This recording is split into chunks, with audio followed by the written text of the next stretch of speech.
just might be the good luck charm. From ABC News World Headquarters in New York, this is World News Tonight with David Muir. Good evening. It's great to have you with us here on a very busy Wednesday night. We have a lot of news to get to, but we're going to begin tonight with this dangerous evening ahead, what could be a treacherous ice storm across multiple states, the Midwest right into the Northeast tonight and tomorrow morning. More than 100 million Americans are on alert right now. Icy conditions down power lines, highways, and roads covered potentially with black ice. The system moving across the Midwest right to the Northeast, treacherous conditions for the morning commute right along the I-95 corridor, right in the east, New York City up to Boston, Washington, D.C. to Philadelphia.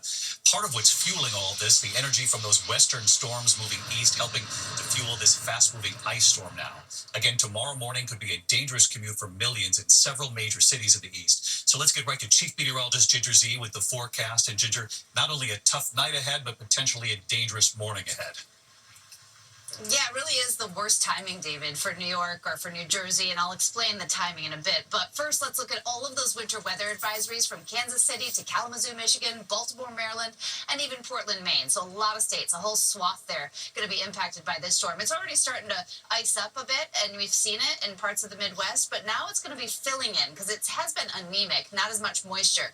Look what happens from, say, Toledo over to Cleveland by midnight. And then it picks up in those higher elevations of the Blue Ridge or Allegheny Mountains. That's where the ice storm warning is in place through tomorrow morning. New York, a burst of snow to start, then a wintry mix, and then a transition to rain. So it's not going to look like a lot by the time it's said and done, but the mess on the roads will already be complete. Boston staying on the frozen side of it. Here's what it leaves behind. I think anybody down to Lewisburg, West Virginia in the ice storm warning has a chance at tree damage and power outages too, David. All right, be careful, everyone. Millions in the path of this, and we'll be watching you first thing in the morning on GMA, Ginger. Thank you.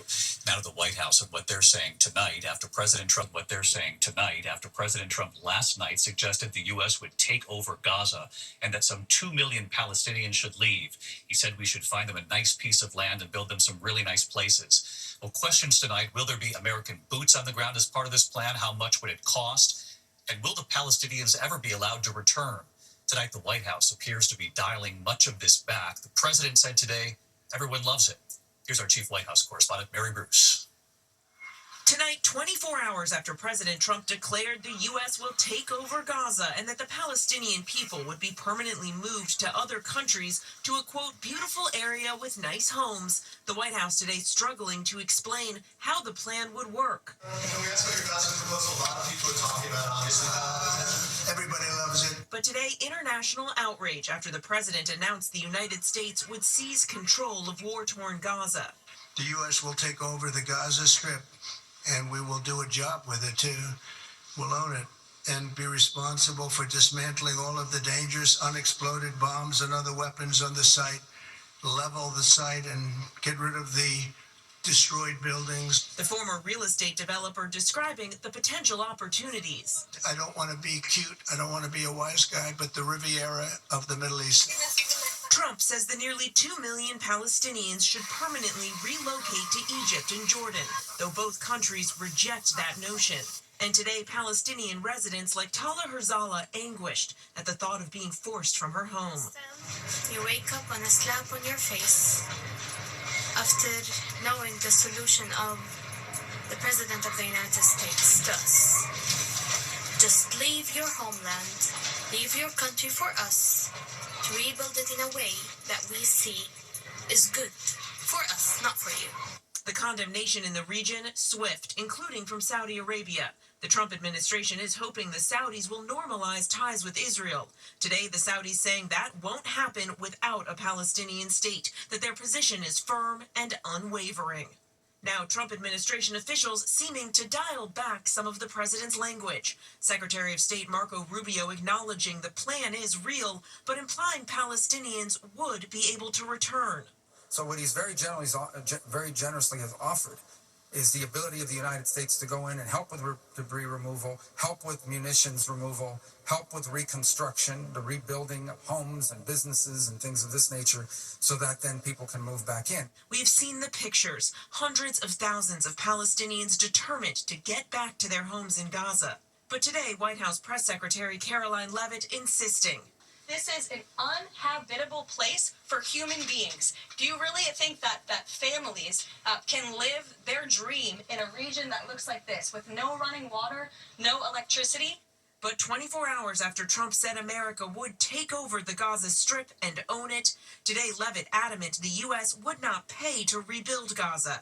I pressed her on whether Trump would send American troops. The president last night said he's willing to use the military if necessary. Is the U.S. prepared to remove Palestinians from Gaza by force?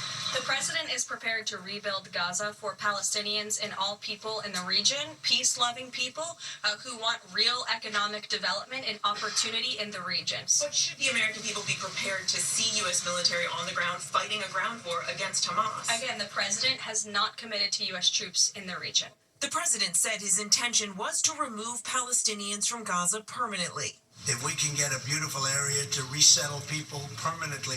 But today, the press secretary said it would be temporary. The president has made it clear that they need to be temporarily relocated out of Gaza for the rebuilding of this effort.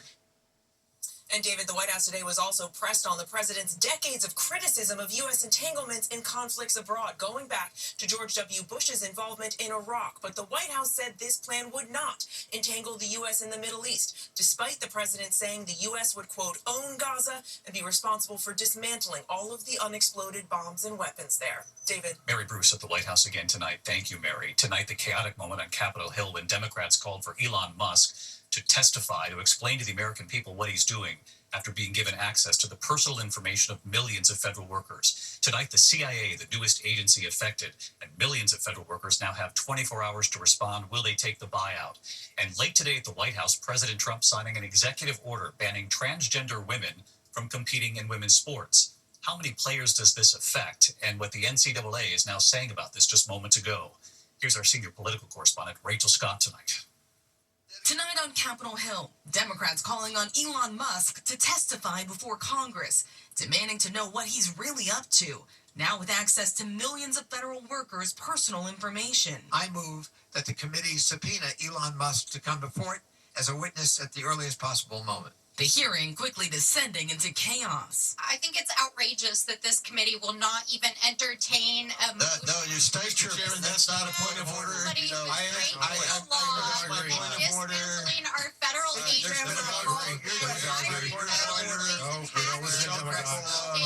Out of order. And you will not even entertain a motion to bring this to the president. This is are in favor of tabling. Yes, let's have order in this country. You're out of order. You know you're out of order. You know the rules of this committee. There's been a motion. Mr.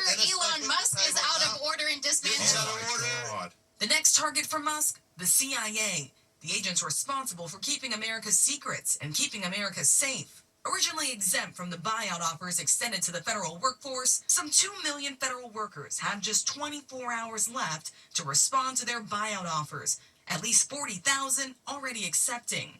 Intelligence workers now facing that same deadline to decide whether to resign now or risk getting laid off in the future. A U.S. official tells ABC News the CIA emailed over a non-classified system, a list of new employees to the White House to comply with its review of the federal workforce. The list including the first names and last initial of employees hired in the past 2 years. Those employees still on probation or in training are easier to fire. And there is fear tonight. Now the identities of those intelligence officers could be at risk. And tonight at the Justice Department, the acting Deputy Attorney General sending a letter calling for calm amid fears of mass firings after requesting the FBI turn over a list of thousands of FBI agents and investigators who worked on January 6 cases involving the people who attacked the Capitol and police. Writing, let me be clear, no FBI employee who simply followed orders and carried out their duties in an ethical manner with respect to January 6 investigations is at risk of termination or other penalties.